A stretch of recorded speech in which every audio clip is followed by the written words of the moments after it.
Hello and welcome to Gierok Farms. Today we're going to give you guys a yearly update here on the wood boiler, since we got so many good comments and a lot of good response out of our video from last year. We got a bunch of questions we'd like to answer and give you guys an overall update, and that let you know that the old boiler is still installed and we haven't switched over to that portage and main yet that you all have been raving about or leaving your critiques. I even heard from the company. Somebody from the company called me here like a few months back and asked me if I ever put that in. He must have seen our YouTube, and then he wanted to know what I thought. I said, no, we didn't get it in yet. So to answer that question, why haven't we put the new boiler in yet? Because this one's working great. And I'm a little concerned in the future how the laws are changing about some of this stuff. You know, if you may not be able to buy, this type of boiler system anymore. But we have it, and I don't know. I believe this farm's going to go through your life. I mean, and then you have it. Yep. It ain't going to go bad where it's sitting right now, and I'm sure it's probably, the price is getting up on it every day. Our water leaking issue from the past has been fixed. Well, that kind of scared me. Now, I bought this boiler. I had, I think there's two of my brothers and a friend of ours bought the same exact thing at the same time. And two of those guys, I believe, had trouble with theirs already where they were leaking now. How they're firing them and all that, or it's like everything. It's going to go bad eventually. If it's this time of the year where it's sub-zero like this, what do we do? If we don't have one, they're not going to bring one in the morning and you're going to be good again. Yeah, you can't just swap them out really quick. But I have all the plumbing. I have everything I feel I need, so I think maybe a little bit of help, it wouldn't be the end of the world to get this thing switched up if it had to be an emergency deal. Or it might just start leaking and we'll say, okay, the next warm day we're just going to switch it. And we don't have to lose sleep about it. Yeah. And when we keep referring to leaking, to dumb that down even more, the steel bladder, I guess you could call it, that holds the water would crack and rust through and then corrode. Yeah, so then you'd have to keep dumping water in because your water would leak out and evaporate. Yeah. So typically what they do when it starts leaking, you have to run the water out of it and then get in there with a welder and put a patch on. And some people brag up using a water treatment, or if you have hard water versus soft water, how that can change the life of your... It probably can, and I think the worse your water, probably the more it matters. And I noticed on the warranties, 20-year warranty, and then it's prorated, of course.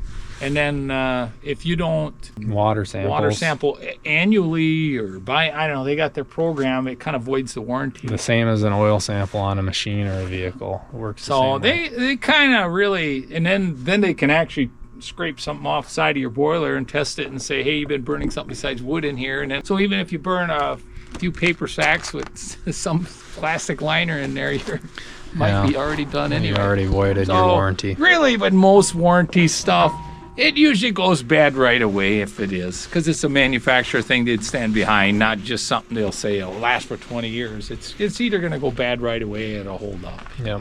If you want more of an in-depth video with diagrams and how the boiler system works, we have a video, like I was saying, from last year. We went a little more in depth, but we can give you guys a general idea for those of you that don't know how a outdoor wood boiler like this operates. So this is a central boiler, the 385 gallons of water. It's a CL5648. That's the model number.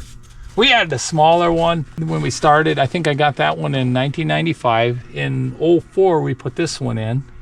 Then in 05 we added the shop to it. We were already kind of planning ahead.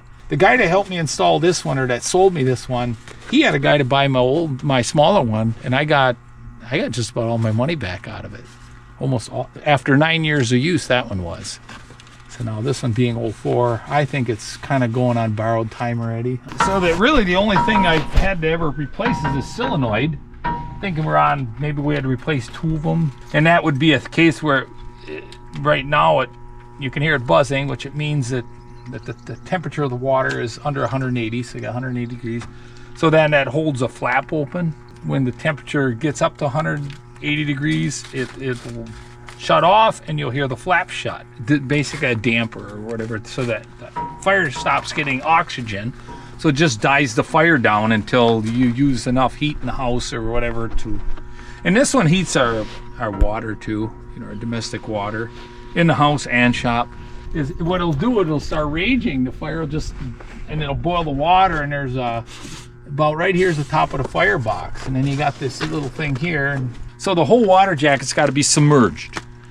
And it don't matter how much the fire rages, but then the water will start boiling, and eventually it'll boil the water down if you let it do that too long. I'll come out here in the morning and I gotta tap on that. It shuts itself. So then I have to keep an eye on it until I get a new one or do something with it. Minor fix there, easy stuff. And the other thing I noticed here, I think this goes for almost all these boilers. It's right here. Now you look how thick the steel is here. I don't know if that's 1/8 inch or what that is. It's already rusted away, and we could probably cut that out and re-weld that in there. And then you got a gasket, like a rope gasket in here. So what it's doing is it's catching a little air right there anyway. That might keep your fire going more than it needs to. Not that it would be, but eventually it'll become more of a problem. That's an easy fix right there so far, because it's all kind of on the outside. It's not where the water is. And then on the back, and this is all original, stainless steel chimney. There's this inspection hole. And I think the bigger thing with these, when you're done firing in the spring, because we'll go all the way from what? We'll go from like middle of October, as soon as it gets cold enough to you need heat consistently, all the way till June, till we need air conditioning, because it still heats our water. And when you stop firing this thing, I got a 5-gallon bucket I slip over the top, so that, you know, rainwater isn't getting in here, getting in all that ash, and then of course we scrape everything down really good. I try to be pretty good about that. Clean it out, you know, so that ash isn't absorbing moisture and creating corrosion. So that's a lot of what keeps them lasting. I know this was a comment for people that don't know. Have you ever had to like scrub out your chimney like you would?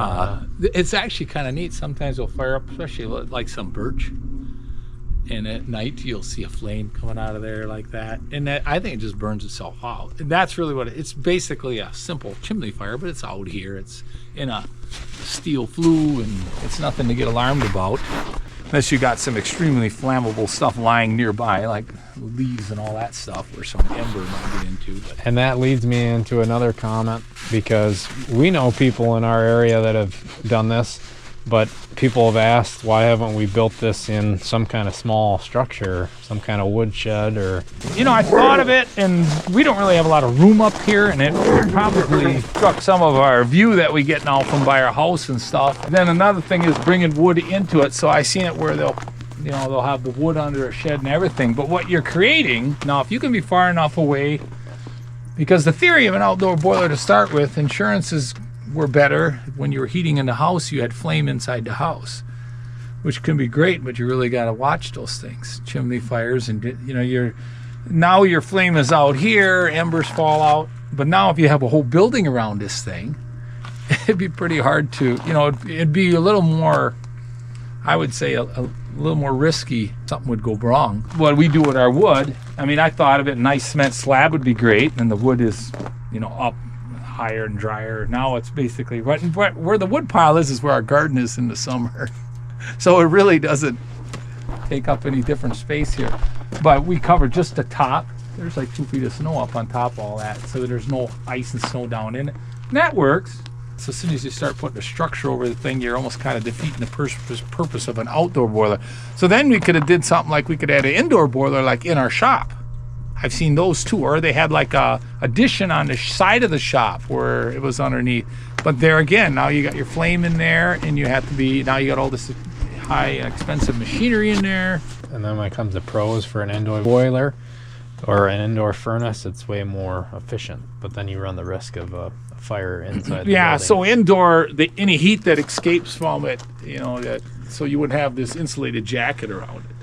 And that, I mean, it's not that it's a bad thing. I think if you could get it, like our yard is so tight, everything's so close together, I would feel like it almost create more of a risk trying to have this in a building. You know, that way it's, and then they got these rules in your insurance, so many feet away from your home or other things too, so then it, you know, ups your rates if you're not.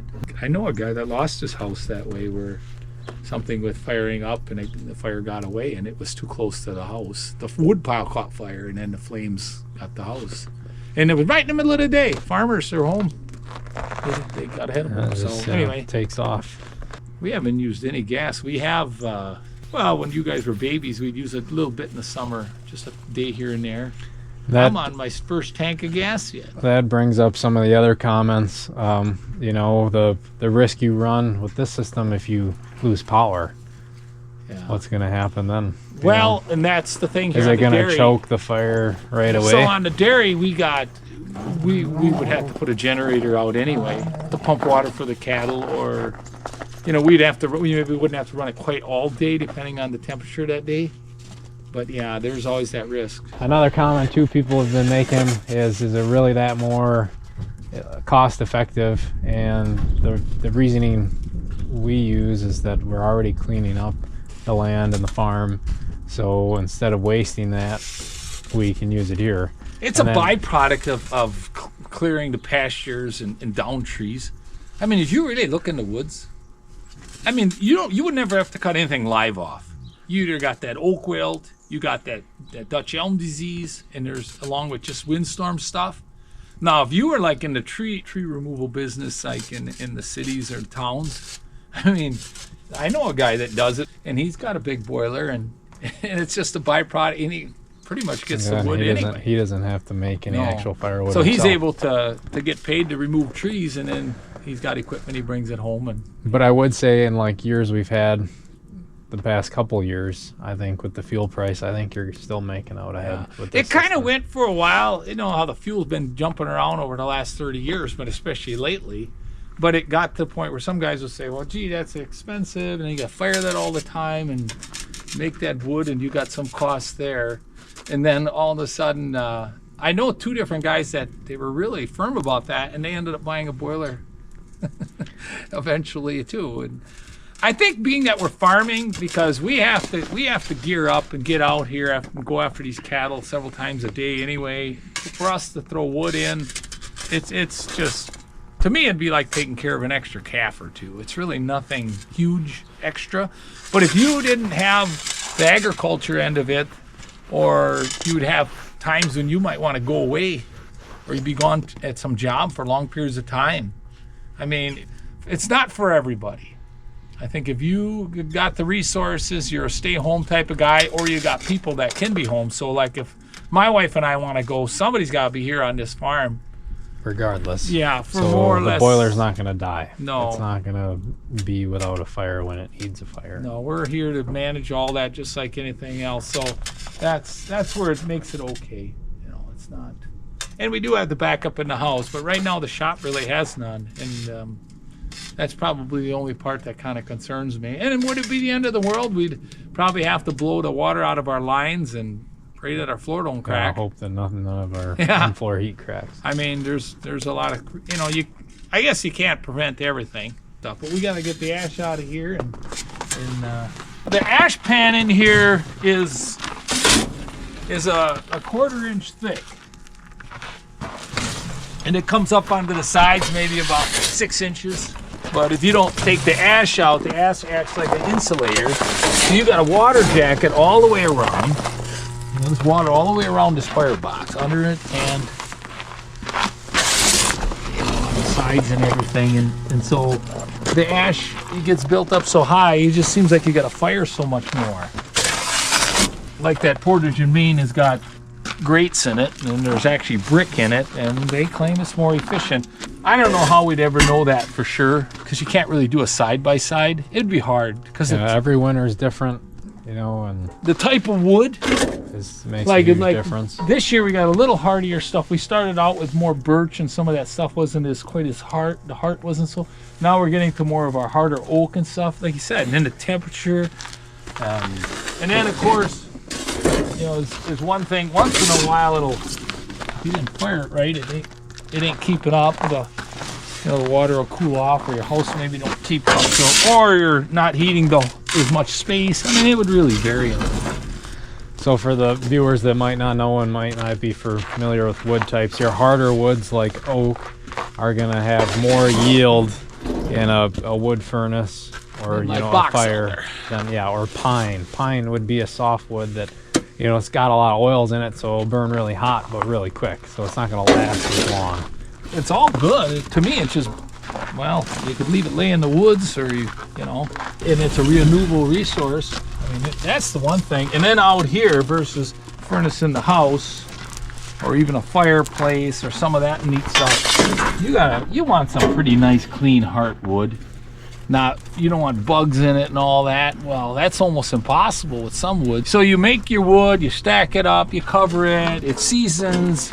And then in the fall, you bring it in the house where you got all these insects hibernating in there, and then it warms up in your house and they run into your house.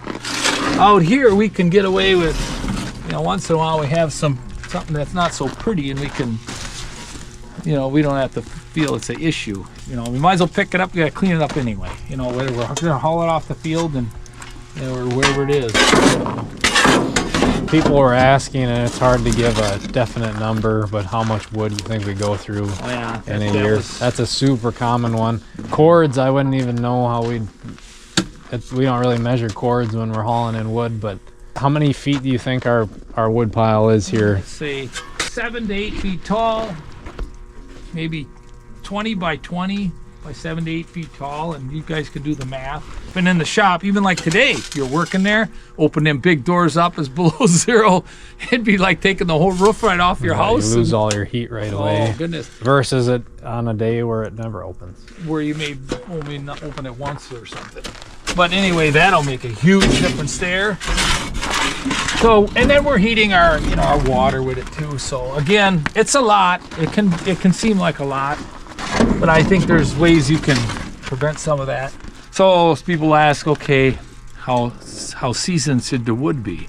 So if I cut some wood in the early spring, March, April, before the leaves come on, by fall it's well enough. As long as it's stacked someplace out in the open. Or a lot of times we'll cut stuff off the fall before, but we won't cut it all up. Well, it'll be in like big chunks, like 10 or 20 foot chunks, and then we'll stack those all up someplace. And then we might come there like in September, October and dice that all up.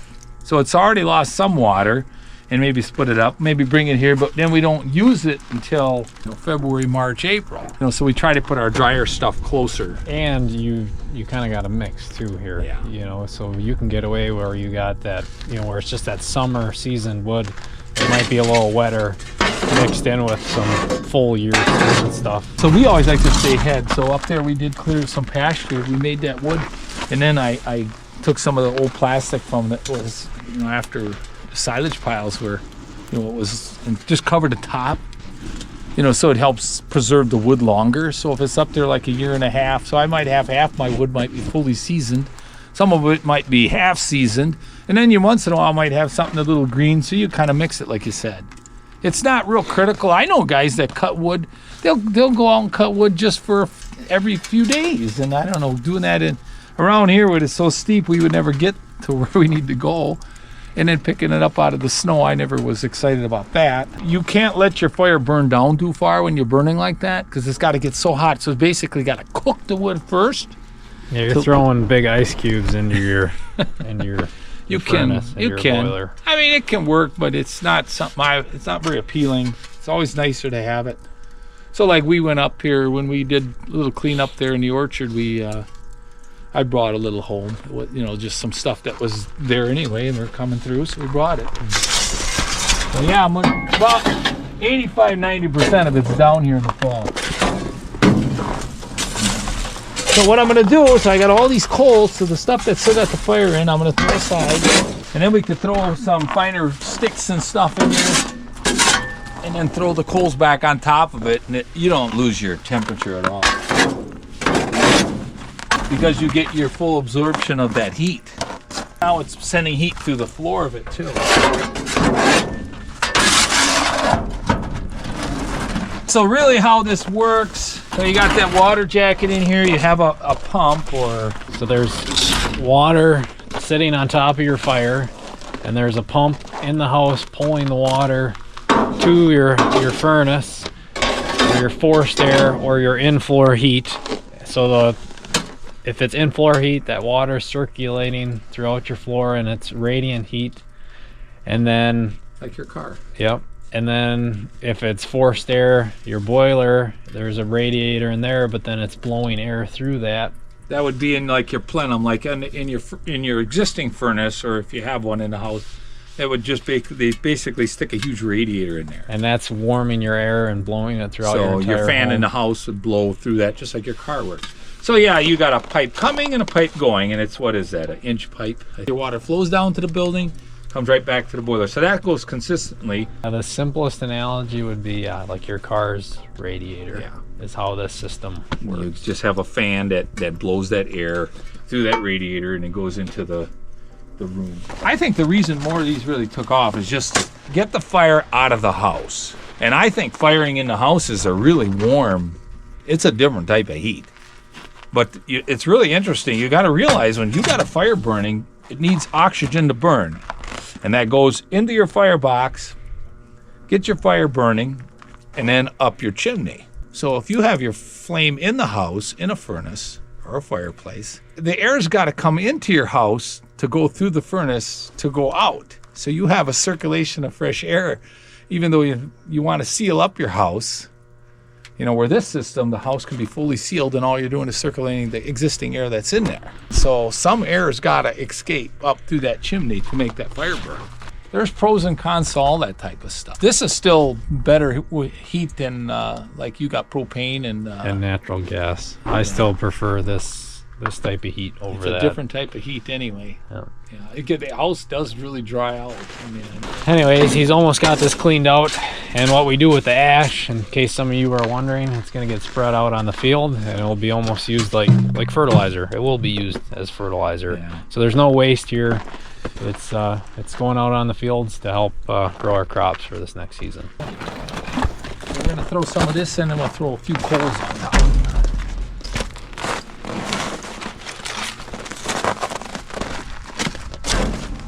This boiler, I like how tall the door is here too. And from here to the floor it isn't that much. You can get a big block, you can kind of somersault it in there. The other one, the door is up higher. Yeah, I think that's going to be one of the disadvantages. And then they got a 2-door system. But then it might hold heat better. Well, there's a lot of that. So I think if you never had it any different, it can be fine.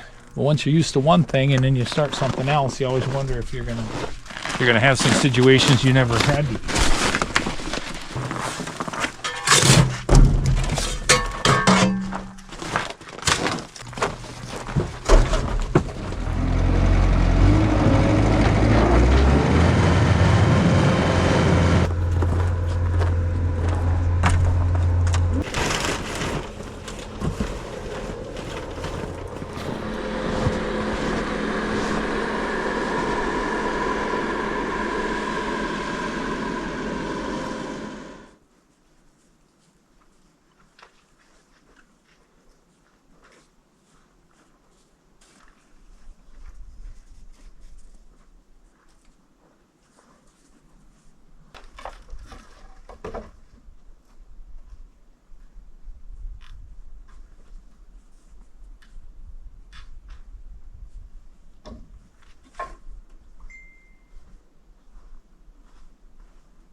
So with Valentine's right around the corner, that's a little idea for you guys that have ash that you need to dispose of.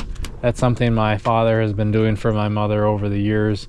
Something simple, nice, and I think it means a lot. So hopefully that sparks some ideas for those of you with ash. Anyways, we got the fire going here. Gonna make sure it catches good. Make sure to leave your comments down below. Share your opinions with us. What type of boilers you have. Did you learn anything from the video? And if you have any more questions, feel free to leave them down below. We enjoy answering them and reading them. Any closing remarks? Just think of all the brownie points I scored with that heart. Yeah, exactly. No flowers or jewelry stores or nothing. If you're interested in this type of stuff, we got plenty of videos regarding making firewood, and we have that video from last year about this boiler and a little more in-depth video. Thank you all for watching. Make sure to check out our other videos.